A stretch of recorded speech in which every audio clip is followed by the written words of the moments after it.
الشوط الخامس، سباق رقم 23 كأس مزرعة سعفان، والجائزة 10,000 جنيه، ضمنها مبلغ 4,000 جنيه دعم مقدم من الدكتور عبد الخالق سعفان.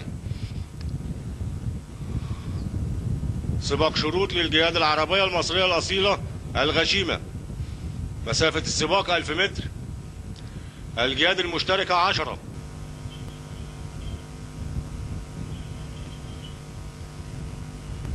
قربوا يستعدوا. قامت الخيل،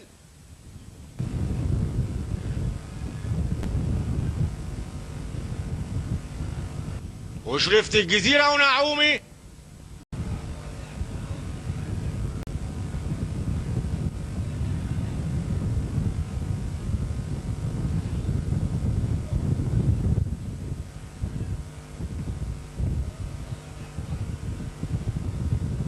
شرف عكاشة، وشرفت الجزيرة، شرفت الجزيرة والزعيم بدراوي، شرفت الجزيرة والزعيم بدراوي، شرفت الجزيرة والزعيم بدراوي، شرفت الجزيرة والزعيم بدراوي وفياض، شرفت الجزيرة والزعيم بدراوي وفياض وتاج الجبري، شرفت الجزيرة والزعيم بدراوي ومغوار الفيض، شرفت الجزيرة والزعيم بدراوي ومغوار الفيض ونعومي، شرفت الجزيرة والزعيم بدراوي ومغوار الفيض ونعومي، شرفت الجزيرة، شرفت الجزيرة الزعيم بدراوي ومغوار الفيض نعومي. وننتظر نتيجة الحكم.